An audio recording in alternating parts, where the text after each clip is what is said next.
husband, Brian, and I. Okay, now the recording's in progress. um, so my name's Kristen Smock. My husband, Brian, and I opened Megan's Place 10 years ago. And our whole reason for doing this is because many years ago that I won't admit to, Brian interned at Respite Care. And kind of fell in love with the idea of providing respite, working with kids with special needs. He actually worked as a special education teacher for a number of years. And then we ended up kind of coming full circle and opening a respite center. So that's how we came to be. As far as pride and the kids that we work with, that is a similarity. Sure is a bit different than respite care in Fort Collins. You guys obviously are nonprofit and have sliding scale and have kind of some different structures and programs. We do with Medicaid waivers, and specifically for waivers that we work the CES waiver and the CHIRP waiver. So Tabitha asked me to do kind of a little info meeting just from my perspective on that as a provider, and then of course answer any questions. So the first thing, my disclaimer is that I'm not a service provider. I don't work for a community centered board. So as far as actually getting the waiver and then having your service plan managed, that would never be my role. That would be working with, depending on where you live, probably either Envision or Imagine, or I forget if there's another one kind of up north with you guys. Foothills Gateway. Foothills Gateway, that's the other one. So depending on where you live, it would most likely be one of those three. There is also Rocky Mountain Human Services, Developmental Pathways. Some families, if they move, they continue to work with the CCB that they got established with. So if for some reason, like you lived in the Denver area and moved to Fort Collins, you might potentially still work with a community center board that you had been with. So anyway, my disclaimer is I'm not one who gets to decide who gets the waiver. I'm not part of that process in any way, but we work with a lot of families, and a lot of times they start with us and don't have a waiver and then ultimately end up getting one. So I kind of try to give them some, a little bit of advice from my standpoint and just from being in this for 10 years and kind of seeing what works and what doesn't. So the first thing I can say about a waiver is it is daunting to apply for it and to provide all the paperwork and attend the interviews and to get one.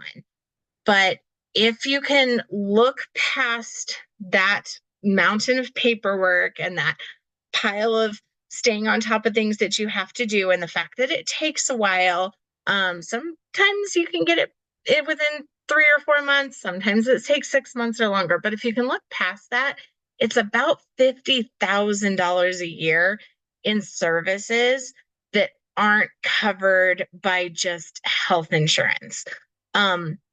Specifically, respite care is definitely one of the biggest ones. Community connector, which is really cool because you can use that with having like a private provider come and take your kiddo out into the community and work on goals. You could work with more of a group provider that does more organized community connector. And actually, since COVID, and they've made this a permanent thing, parents can actually provide community connector to their kids and get paid for it. So another thing to look at is there is a potential for some income for families who need it if they get the CES or the CHIRP waiver. So there's a cap on that, but really you could probably earn around $1,200 a month providing community connector. Another service in the waiver is enhanced homemaker, which is you could have somebody else from an approved agency come in and help clean your home if your kiddo creates a little bit more of a mess than a typical kiddo would. So you can have somebody come in and help clean the home. If they're older, somebody come in and help teach them skills for cleaning your home and for making meals and kind of some of those household duties. And that's another one that a few years ago, they started where parents could get paid to do that service because you're doing more cleaning and preparation than parents of typical kids. So again, another way that parents can get a little bit of an income. There's also a ton of other things that the waiver can cover. Home modifications, if you have to put in like a track for a lift, vehicle modifications. You would buy the van, but that could cover part or all of the modifications to be able to transport a wheelchair. Um, let's see, we've had some of our families get extra tall fencing installed because their kiddos are, quite the climbers. So just to make their homes a little bit safer, making things a little bit more wheelchair accessible. So that's something the waiver can pay for. It also pays for less traditional therapies that Medicaid by itself and other health insurances often don't cover, like equine therapy, music therapy, art therapy. So some of those could be part of it. Specialized swim lessons. I've seen families take advantage of that. So there's a lot of services that kids with special needs could really take advantage of. And this waiver helps cover because out of pocket, those services would be just astronomical and oftentimes cost prohibitive for families to do. So yeah, that's kind of my argument for it is just how much you can get from it. But it is difficult to get. The other thing I tell families when they're getting ready to apply for it, and this is hard, I'm a parent, and so I get it. As parents, we always want to talk about the great things our kids can do, what they've learned, how far they've come. We look at our kids with special needs who maybe, 6 months ago never slept through the night, but now they sleep through the night about 3 or 4 times a week. And so that's a big win for us. Or maybe they're continent now and we've been changing diapers for 7 years. And so a lot of times we really love to look at those accomplishments and brag about those. My number one piece of advice for when you're applying for the waiver is we never ever brag about the good things. I know that sounds terrible, but you have to focus on the bad. I think some caseworkers are good at asking the right questions to get you to a waiver. Unfortunately, I think some caseworkers try to almost put some roadblocks in the way to getting a waiver. So I really tell parents, think about your worst days. Think about some of the things that maybe you've put in place that have made your days better. Medications, for example. Maybe your kiddo never slept through the night before, but now you finally found the right dose of melatonin and the right other combination of medications, and they do sleep through the night. But think about like if you were to take away some of those things that you've put in place to help aid your kiddo's life, what is life like at that point? And that's the information that you want to be sure to always give to caseworkers, to fill out on questionnaires, to talk about in interviews. Not really our point of this meeting, but recently I've been part of several meetings with some of our kiddos who are turning 18 and getting onto some of the adult waivers. And those are a lot more rigid, trying to figure out like what level of need kids are at. And they really are geared towards trying to have you at a lower level of need than what might really be the case. So not to sound too negative, but that is definitely something to kind of consider when applying for a waiver. If families are denied for a waiver, I say wait a few months, try again, but really keep that in the back of your mind when you try again and talk about those really hard days, and those really tough things, and talk about how it impacts your life as the primary caregiver. That how much more time you have to spend, how much more you have to do to make sure that your kiddo is safe, that they're medically cared for, especially if they have like seizure disorders, G-tubes, things like that. Those are all take so much more parent time than a typical kid might take. Even if your kiddo does sleep through the night, but you're constantly getting up and monitoring them. Because of safety issues or seizures or something like that. That's all things to kind of bring into the picture. I keep bringing up the sleep through the night thing because that does seem to be one of the criteria that kicks kids off of being eligible for the CES waiver, at least. Let's see that again, the For, two, sorry, oh, Kristen. So sorry. for sleeping through the night, the criteria is that they are to get the waiver, your child does not sleep through the night. That or they need significant help from you during the night. So, for example, we've got a few kids with seizure disorders and they sleep pretty well, but their parents have to stay up with them if they don't have a night nurse. Got it. So, yeah. So that's just obviously that's something that, once your kiddo's 1, 2, 3 years old, you're not typically up all night with your kiddo. So just proving that that is different for our families who have kids with special needs. Couple of differences between the CES and the CHIRP waiver. The CES is kind of definitely the big waiver for kids. And at least for us, we work with the majority of our kids have the CES waiver. The CHIRP waiver, because I don't work with it quite as much, I don't know as much of the services involved. Typically, the CHIRP waiver is more for families who are just absolutely desperate and they need to get on something as quickly as possible. It is a lot easier to get the CHIRP waiver. I've been told, again, I'm not a resource coordinator, but I've been told if you go in there in desperation and just say, hey, I need help or I'm not going to be able to continue providing the care for my kid that I am, you can get the CHIRP waiver. The CHIRP waiver does have respite, does have community connector. It does have the parent paid option for community connector. I don't think it has homemaker, but I'm not 100% sure on that.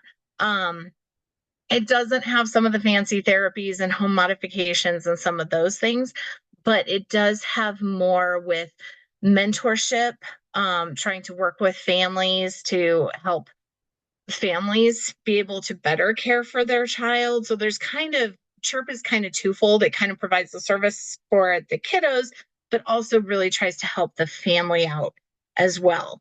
And I've had kids who've been on the CHIRP waiver because parents were desperate and they've kind of gotten the help that they need to be a little bit more in a stable position. And then they've successfully gotten the CES waiver.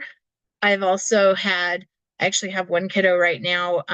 He's on the CES waiver, and single mom is really struggling to provide the care that he's needing. And she's actually switching to the CHIRP waiver because the CHIRP waiver potentially can have some additional outside, like residential help, short term or long term. So she's actually looking to switch to that just to get, a longer extended break that she needs for her own health. So, um, yeah, both waivers when you turn 18, if you get a waiver as a kid, which this is my other reason for highly recommending spending the time to get one.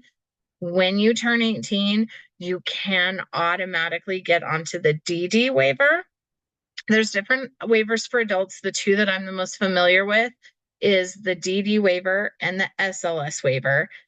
The DD waiver pays for so much more than the SLS waiver. So if you have one of the CES or CHIRP, you automatically get on the DD waiver. If not, it's reasonably easy to get the SLS waiver for young adults with disabilities once they turn 18, but it doesn't cover nearly enough as much. It doesn't have nearly as many services that pay families, parents, if you continue to be caregivers for your 18, 19, 20-year-old child on the DD waiver, you can actually make a really good living if they continue to live at home and you provide care for them. The SLS waiver has some options with that, but it's definitely capped at a dollar amount, whereas the DD waiver has like the same amount of services regardless. And you are able to be a residential provider for your kid for 365 days a year and get paid for that. So something also to think about, especially if your child is older, if you're in those teen years, it's time to try to get a waiver if you can, instead of waiting and having to go through the process of getting SLS. Trying to get the DD waiver if you don't have a waiver as a child, it's an extremely long wait list, like decades. So the last I knew, it was like averaging 18 to 20 years if you qualify for it. So it's not short. So again, not trying to sound too used car salesman-ish, but I've got some families that just kind of put it off and put it off and put it off. And now their kids are 18, 19 years old and they're on the SLS waiver, which is great. They've got quite a few services, but they could have had so much more.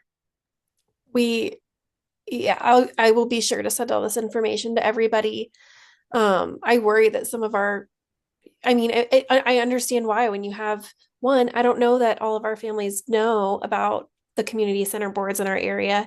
And then two, when you have that daunting process ahead of you, I can see why a lot of families don't go through with it, but that is crazy. The wait list for that adult waiver too. Hmm. So no, I'm really glad that you brought that up. Yeah. Um, and I know you sent with your email to families that email that I had from Maureen, Navigating Disability Colorado. She's an awesome resource if you want a parent side of waivers and how to get waivers. And she's also really involved in legislation and stuff like that. If nothing else, join her newsletter Okay. list. We provided services for her son for years. So I do know her personally, but also just, she put that together. I think it's a great way to compare waivers a little bit more. But if you want to hear a parent story of getting the waiver and what it takes and the benefits of it, reach out to her. And if you need help getting it, if you're afraid you won't be able to, she's an amazing resource. Awesome. Thank you so much. Of course. I'm of course happy to answer follow-up questions either here, Nikki, for you, or if anybody watches the video, if they want to shoot me an email.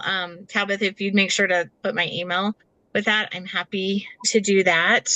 Um, and then also just kind of as a little bit of plug for respite care, because respite care works with childcare licensing and has some limitations on overnight care, we actually can help provide that or oversee that overnight care. It's still at Respite Care's building with Respite Care staff, but they do that under us as a Medicaid waiver provider, to be able to do that overnight care. So having a waiver totally covers the cost of that. So you don't have to pay a penny out of, if I'm saying that correctly for you guys. I Yep. don't believe for that 8 hours or whatever, 9 hours, they don't pay a penny out of pocket. Right. Sliding scale.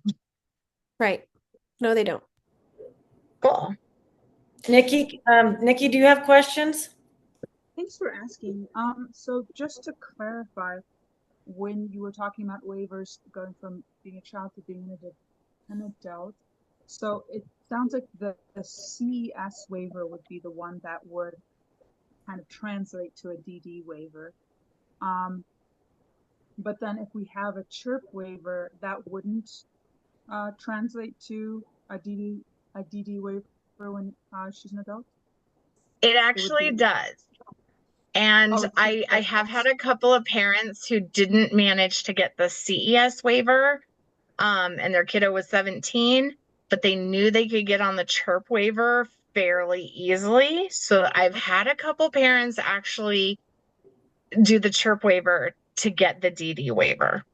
And the CHIRP okay. waiver, it's a little bit different too. CES ends at age 18 on the 18th birthday. The CHIRP waiver actually continues to age 21. So again, if you don't get the CES waiver, getting onto the CHIRP waiver is fairly easily. And even if you didn't do that until your kid's 19, that does go directly into the DD waiver. But you Okay. can't be on both, correct? You can't be on No, both. It's no. one or the other. Okay. Yep. I don't know why there's balloons behind me. Okay. Okay, thank you. Yeah, Okay. Nikki, can I ask how old your child is? She's 17. Okay. Just from what I've heard of the CES waiver, I don't think we would qualify. But, Okay. the needs are, she's right kind of in the middle of there when it comes to the severity of needs. So yeah. Okay.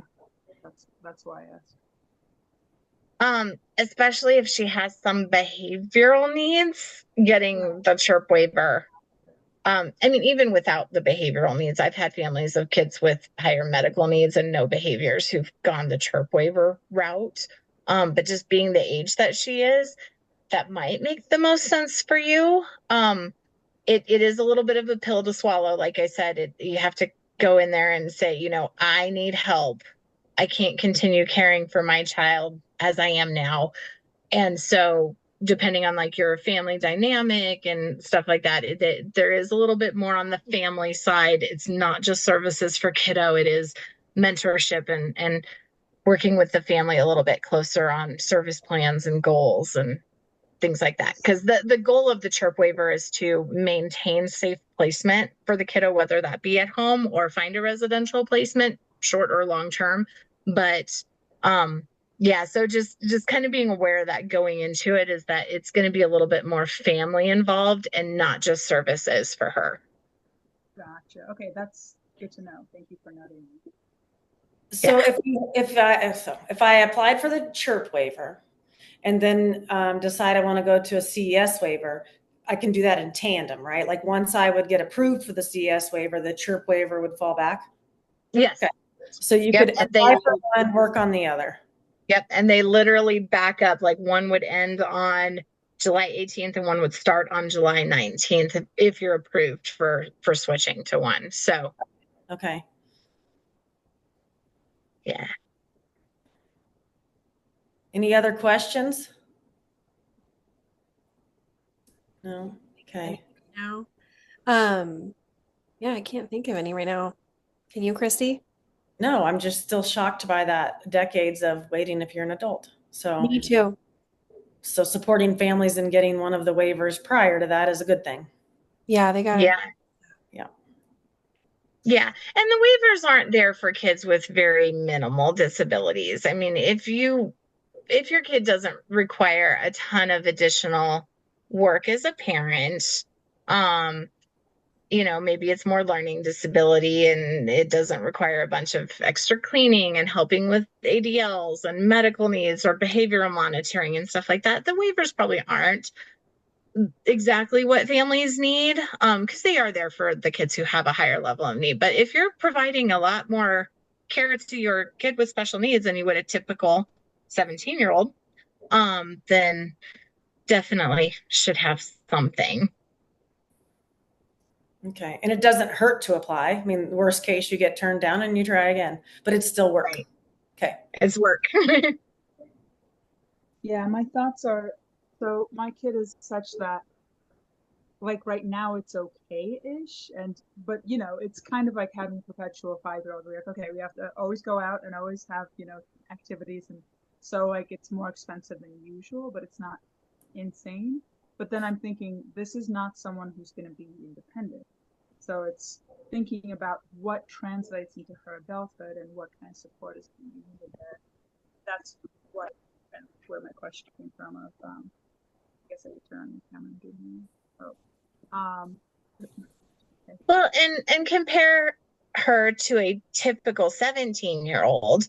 Typical 17-year-olds, there's not a lot at that point. Most parents are having to do, checking grades, sure, making sure they actually get out the door when they need to, certainly still some carpooling, curfews, that kind of thing. But I mean, if you're constantly supervising that she's safe, that she doesn't accidentally elope out of the house into the street, if she has no safety warrant, all these things that take you so much more time are things to consider when applying. Yeah. Cool. Thanks. Awesome. All right. Well, yeah, Nikki, or if anybody thinks of anything, let me know. I'm happy to at least lend an opinion and info from my perspective, but hopefully if you don't have one, it's good to get. Thank you so much for just sharing all of that information. We've learned so much from you, Kristen, this past year and a half. You and Brian are just awesome, and you're the reason that we can do the overnights, and you're the nicest person to work with too. So Thank you. Well, you guys respite are the care just reason that we really exist, so it goes two ways. well, we really, really appreciate Megan's Place and all of the work that you and Brian do. And yeah, your knowledge is invaluable to us. So thank you so much. Awesome. Well, thank you. Have a great night. You too. Thank you. Bye, Bye. Nikki. Bye.